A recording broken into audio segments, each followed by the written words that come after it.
how to bring element to front in Elementor. So I just logged into my Elementor account here, and I'll click on edit with Elementor. So we have the editor open here. Now, how can we bring an element to the front? For example, let's say I have these two images here.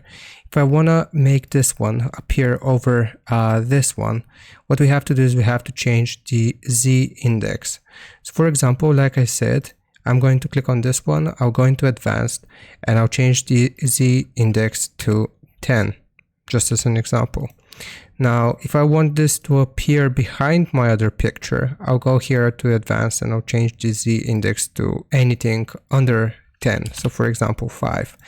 And WordPress has a very, good tutorial on this. So basically, whichever one has a index higher than the other one, it's going to appear behind it. So this is it. Z index 1 is going to appear behind Z index 2.